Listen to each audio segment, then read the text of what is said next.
वो दिया गया है log x upon 1 plus log x का होल स्क्वायर dx।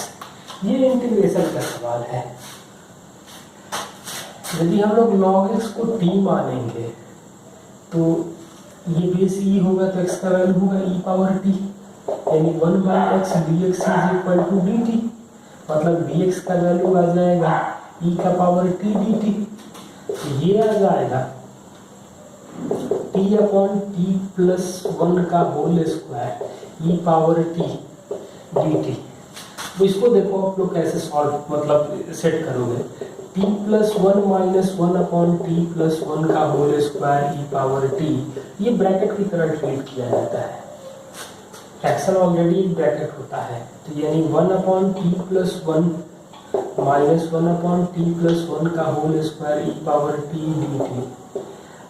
ये मालूम है कि इसका डिफरेंशिएशन ये है, तो फॉर्मूला होता है e power x f x plus f dash x is equal to e power t upon t plus 1। टी का वैल्यू हम लोग पुट कर सकते हैं, तो ई पावर टी को हम लोग लिख सकते हैं x upon log x plus 1 plus c. C को लिखना मस्ट है। Question number 2, sine x plus cos x upon under root 1 minus sine x sine 2x। इसको लिख सकते हैं sine x minus cos x को टी मान लें। किसका डिफरेंशिएशन ये है, डिफरेंशिएट करेंगे तो cos x plus sine x d x is equal to d t. इसका स्क्वायर करेंगे तो आएगा 1 minus sine 2x is equal to t square, यानी डी टी अपॉन टी। इसका वैल्यू आ जाएगा लॉग टी, मतलब log sine x minus cos x plus c. 0 से पाई तक log 1 plus cos x d x ये दिया गया है। तो x के जगह पर पाई माइनस एक्स करेंगे तो आएगा i इज इक्वल टू 0 से pi log 1 minus cos x d x. दोनों को जोड़ देंगे तो 2i इज इक्वल टू 0 से pi log sine square 1 minus cos square, यानी कि लॉग साइन स्क्वायर एक्स होगा। तो i का जो वैल्यू होगा 0 से pi by 2 log sine x d x, और इसका वैल्यू होता है माइनस पाई बाई 2 लॉग 2। 2 से गुणा करेंगे तो माइनस पाई लॉग 2। ये आप लोग रिजल्ट याद कर लेना, या आगे किसी क्वेश्चन में मैं एक्सपेंड कर दूंगा। इसका क्वेश्चन दिया गया है, ए का पॉइंट दिया गया है 2i प्लस 2j माइनस के, बी का दिया गया है 3i माइनस 2j प्लस के, और सी दिया गया है i plus 4j minus 3k। किस टाइप के ट्राइंगल के वर्टेक्स हैं, शीर्ष कैसे ट्राइंगल के हैं ये। तो आप इसको ए बी सी कर लो, 2 माइनस 1 3 माइनस 2 1 और 1 4 माइनस 3, और अब दूरी निकाल लो, आपको पता चल जाएगा कि कैसा ट्राइंगल हमें मिल रहा है। i minus 2xj plus 3yk और i plus 2xj minus 3yk एक दूसरे पर लंब है, तो xy का बिंदु पद क्या होगा, तो लंब है, वेक्टर का साइन है। लेकिन एग्जाम में जल्दी में आप लोग वेक्टर का साइन नहीं, नंबर मिलना नहीं है स्टेप मार्किंग, तो जल्दी में लिखा जाता है को, तो आप लिखिए 1 minus 4x square minus 9y square बराबर 0, मतलब 4x square plus 9y square 1। ये दीर्घवृत्त का इलिप्स का इक्वेशन है। दीर्घवृत्त a की प्रोबेबिलिटी 1/4, b की प्रोबेबिलिटी 1/2, a इंटरसेक्शन b की प्रोबेबिलिटी 1/8। तो probability of A dash intersection B dash क्या होगा, तो ये रिजल्ट होता है probability of A union B का डैश, यानी कि 1 minus probability of A union B, और इसका फॉर्मूला होता है 1 1/4 प्लस 1/2 माइनस 1/8 आप कैलकुलेट कर लेना। नेक्स्ट क्वेश्चन दिया गया है tan inverse x minus 1 upon x minus 2 plus tan inverse x plus 1 upon x plus 2 is equal to π/4। x का वैल्यू क्या होगा? तो tan inverse x minus 1 upon x minus 2 plus x plus 1 upon x plus 2 upon 1 minus x minus 1 by x minus 2 और x plus 1 upon x plus 2, ये value जो आएगा वो π/4 यानी tan π/4 1 आ जाएगा और ये आएगा x minus 1 into x plus 2 plus x plus 1 into x minus 2 upon x square minus 4 minus x square minus 1 बराबर 1। अब इसको सॉल्व करके हम लोग x का मान निकाल सकते हैं। क्वेश्चन दिया गया है साइन 2 cos इनवर्स -3/5, इसका वैल्यू क्या होगा?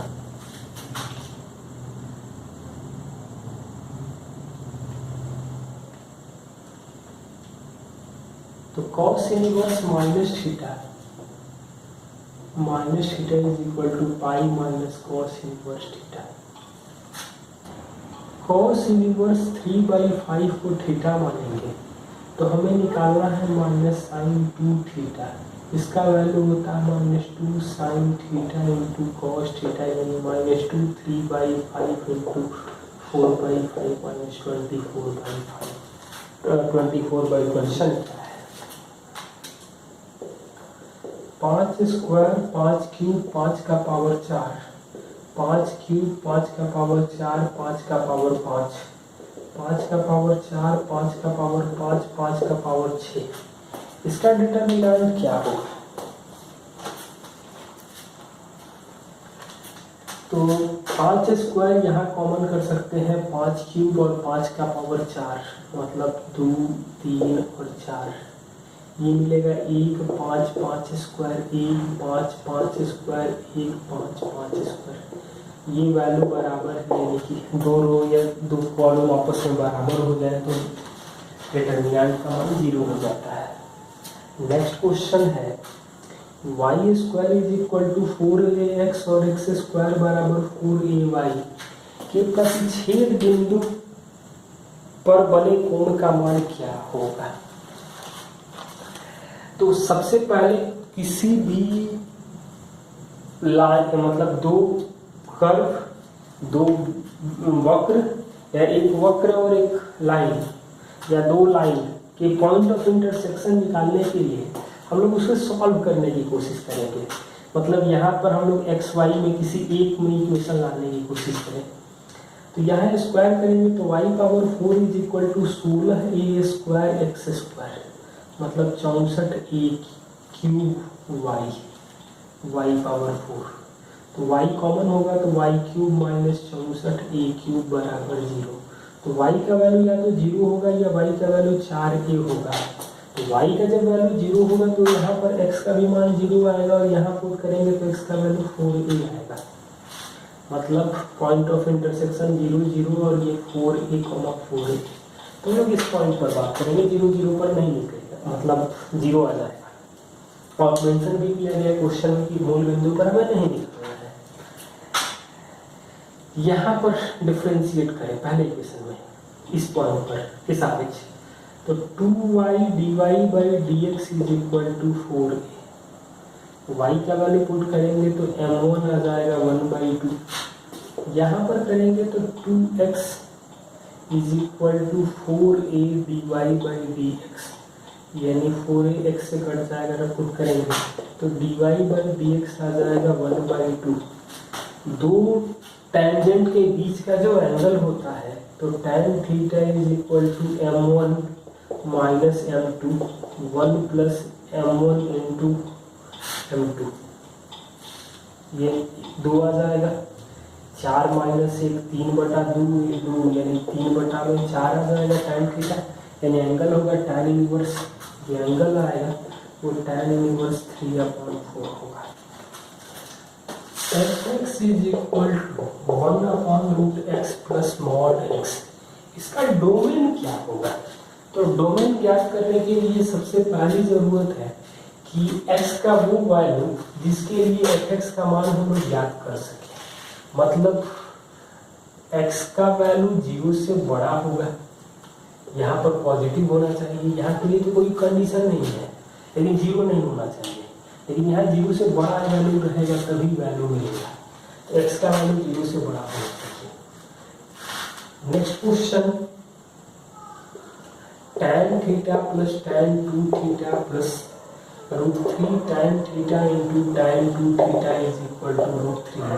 तो थीटा का जनरल सॉल्यूशन क्या मिलेगा?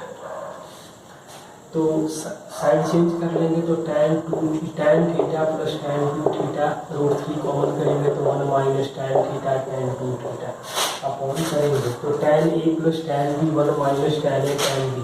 तो tan 3 theta is equal to √3 यानी tan π/3। तो tan a is equal to tan b, तो 3 थीटा का वैल्यू आएगा n पाई प्लस π/3 यानी थीटा का वैल्यू आएगा n π/3 plus π/9। x is equal to 1 plus 2i दिया गया है और हमसे पूछा गया है x³ plus 7x² minus x plus 16 का वैल्यू क्या होगा। तो पहले x माइनस 1 का स्क्वायर बराबर 2i का स्क्वायर, मतलब x² माइनस 2x प्लस 1 बराबर -4 यानी x² माइनस 2x प्लस 5 बराबर 0। हम लोग इससे भाग देकर भी भागफल और शेष निकाल के कर सकते थे, लेकिन मैं कुछ और बता रहा हूँ। x² minus 2x plus 5, x² minus 2x plus 5 फिर से लिखेंगे। x³ तो मिल गया माइनस 2x², लेकिन लाना है हमें 7 यानी कि प्लस 9 करना होगा। x² का तो काम हो गया।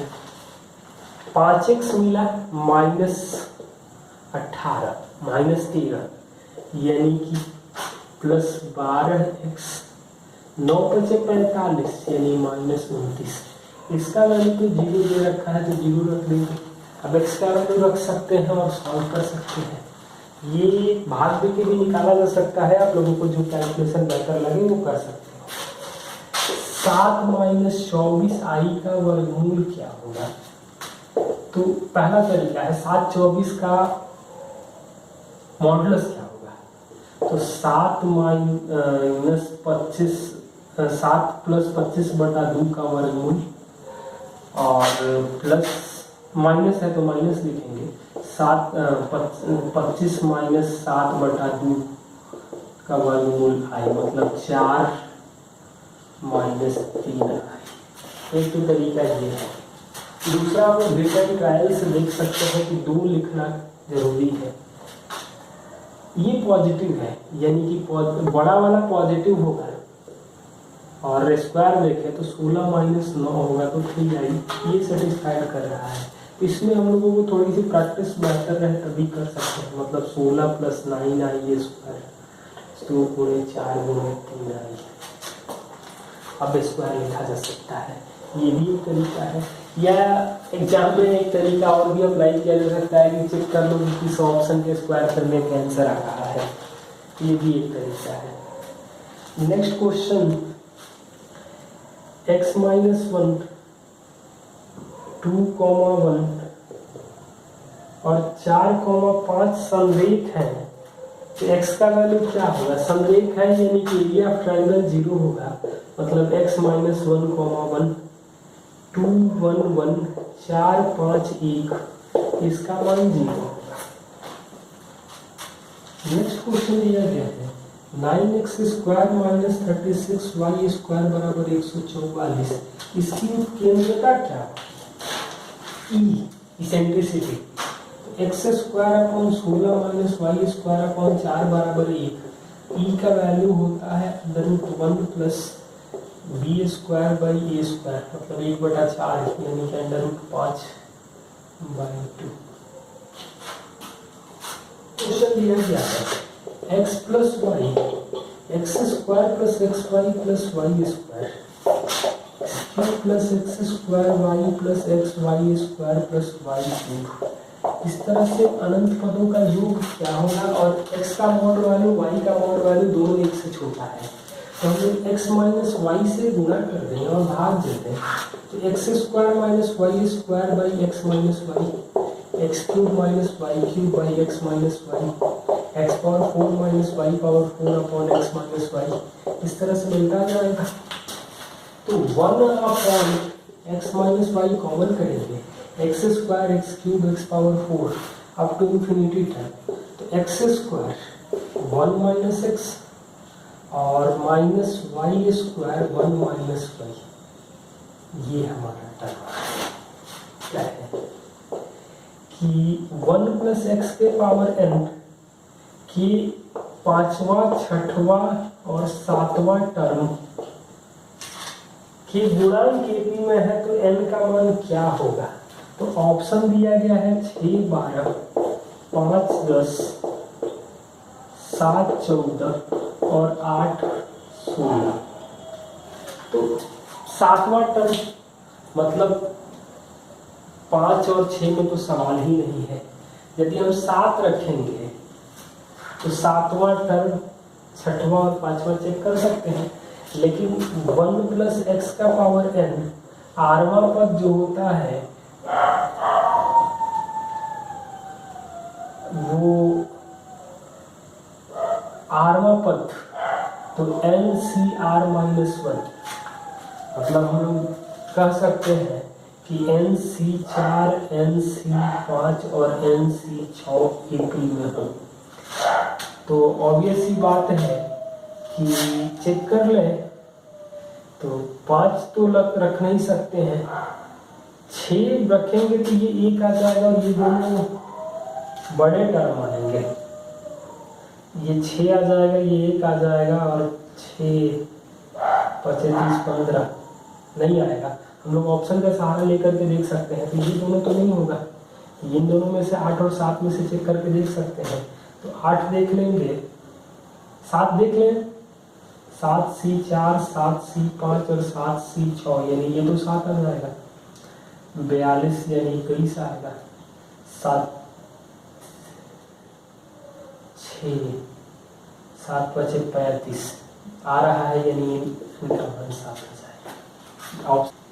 कि एक शहर में 4 समानांतर रेखाएं एक तरफ की है मतलब, और दूसरी 3 रेखाएं आपस में समानांतर है। जब कट करेंगे, दोनों एक दूसरे को काटेंगे, तो कितने अधिकतम समानांतर चतुर्भुज बनाए जा सकते हैं। तो नंबर ऑफ पैरेललोग्राम के लिए फॉर्मूला होता है NC2 × MC2, यानी कि 4C2 × 3C2। इस पर एक सवाल हम लोग और देख सकते हैं कि शतरंज में कितने आयत बनाए जा सकते हैं। तो शतरंज में 8 खाने होते हैं, यानी कि 9 लाइन होती है, तो 9C2 × 9C2। ये भी क्वेश्चन कई बार पूछा गया है। कुछ सवाल BSc एग्रीकल्चर के भी पेपर में है, तो वो जो क्वेश्चन एक बार करा दिए हैं, वहाँ उस क्वेश्चन को आप लोग थोड़ा ध्यान से देख लेना, क्योंकि एग्रीकल्चर वाले पेपर में भी मैथ आता है। नेक्स्ट क्वेश्चन देखो, वहाँ 25 आता है, यहाँ 50 आता है, तो फिर भी स्टैंडर्ड दोनों का अप्रॉक्सीमेटली सेम रहता है। नेक्स्ट क्वेश्चन n = 1 से लेकर के 13 तक i का पावर n प्लस i का पावर n प्लस n, इसका सम क्या होगा। मतलब i का पावर 1, i का पावर 2, इस तरह से i के पावर 13 तक, और i का पावर 2, i का पावर 3, इस तरह से i का पावर 14 तक सम क्या होगा। एक चीज नोट करके आप लोग जान लेना कि i के लगातार 4 घात का जो योग होता है वो 0 होता है। तो 1 से लेकर के 12 तक 0 होगा, मतलब i का पावर 13, मतलब ये i आ जाएगा। ये 13 तक मतलब i का पावर 14 करेंगे तो ये तो -1 होगा, यानी कि पूरा सम जो आएगा वो i -1 आ जाएगा। मतलब i के 4 लगातार घात का योग जो होता है वो 0 हो जाता है। जैसे i plus i square plus i cube plus i का पावर 4, कहीं पे भी लगातार 4 पदों का योग कर दे i में तो वो 0 ही होता है। नेक्स्ट क्वेश्चन दिया गया है कि ए इनवर्स कोई किसी मैट्रिक्स में ज्ञात होता है और 3a cube plus 2a square plus 5a plus i बराबर 0 हो तो ए इनवर्स का वैल्यू क्या होगा।